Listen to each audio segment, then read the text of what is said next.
Assalamualaikum warahmatullahi wabarakatuh. Puji syukur kita ucapkan kehadirat Tuhan Yang Maha Esa, karena pada kesempatan kali ini kita dapat berkumpul walaupun secara virtual pada acara pertemuan mahasiswa tingkat nasional yang diselenggarakan oleh Fakultas Bahasa dan Seni Universitas Negeri Padang melalui platform Zoom Meeting saat ini. Yang terhormat Bapak Rektor Universitas Negeri Padang, yang terhormat Bapak Dekan Fakultas Bahasa dan Seni Universitas Negeri Padang, yang terhormat Bapak Ibu dosen beserta jajarannya Fakultas Bahasa dan Seni Universitas Negeri Padang, dan yang saya hormati teman-teman semua yang telah menghadiri acara pada pagi hari ini. Baiklah, pada pertemuan kali ini saya akan menyampaikan sebuah pidato yang berjudul Efektivitas Kuliah Daring di Masa Pandemi. Permasalahan yang menjadi topik utama dunia pada tahun 2020 adalah COVID-19. Penyebaran virus tersebut menimbulkan era baru di dunia. Semua aktivitas di berbagai sektor menjadi terganggu. Segala hal diupayakan untuk memutus mata rantai penularan. Dilakukan physical distancing sebagai cara untuk menghentikan penyebaran COVID-19. Tentunya, hal ini berdampak pada bidang pendidikan yang mengalami perubahan metode dalam pembelajaran. Kementerian Pendidikan dan Kebudayaan memperpanjang status perkuliahan dengan sistem daring bagi perguruan tinggi. Di satu sisi, sistem daring ini disambut baik oleh mahasiswa. Pandemi memang mengharuskan kita untuk beraktivitas di rumah, sehingga perkuliahan yang kita lakukan di rumah terasa begitu asing pada awalnya. Dengan adanya kuliah daring, semua proses perkuliahan berubah drastis. Dari awalnya setiap bangun pagi untuk bersiap-siap pergi kuliah, tapi saat pandemi hanya menghidupkan alarm supaya terbangun saat jam perkuliahan dimulai. Di sisi lain, ada keuntungan kuliah secara daring yang kita lakukan beberapa bulan terakhir ini, yaitu rata-rata orang tua bersyukur karena tidak membayar kontrakan anaknya. Hal ini membuat beban orang tua merasa berkurang. Selama kuliah daring ini, mahasiswa sangat membutuhkan yang namanya media aplikasi pembelajaran atau platform yang mendukung. Contohnya seperti Zoom, Google Meet, Google Classroom, WhatsApp, YouTube, maupun aplikasi pendukung lainnya.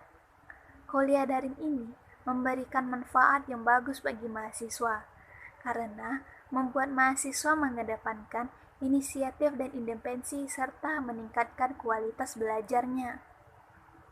Selain itu, mahasiswa dapat menjaga sikap tanggung jawab ketika diminta mengerjakan tugas dari dosen, sehingga perkembangan otot mahasiswa tetap produktif.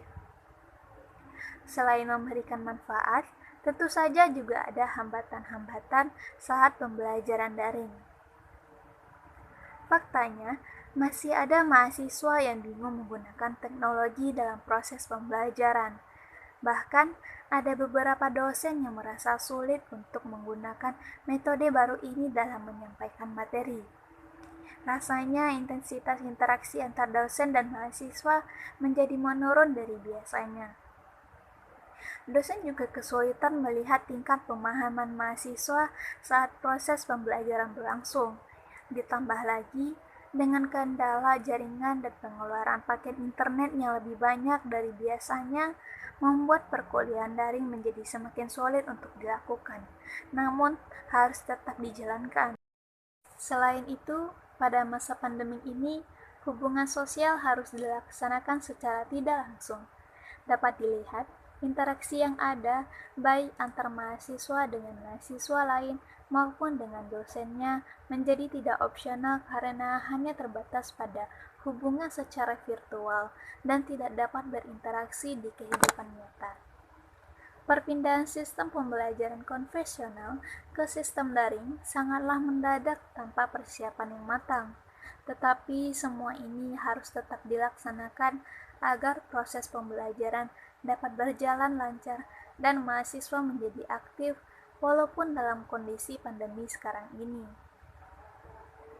Maka, sudah suatu kewajiban bagi kita untuk terus menyukseskan sistemnya.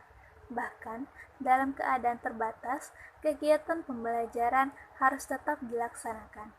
Karena, tanpa pendidikan, bangsa kita akan terancam setiap generasi atau keadaan di mana suatu generasi tertinggal pengetahuan dan kompetensinya akibat dari hak pendidikan yang tidak tersampaikan. Di masa seperti ini, tugas dosen yang tidak boleh berhenti belajar, tidak boleh berhenti mengajar, sama halnya dengan para pekerja kesehatan yang berusaha menyelamatkan nyawa pasien. Karena dosen berjuang berpendidikan harus menyelamatkan masa depan penerus bangsa.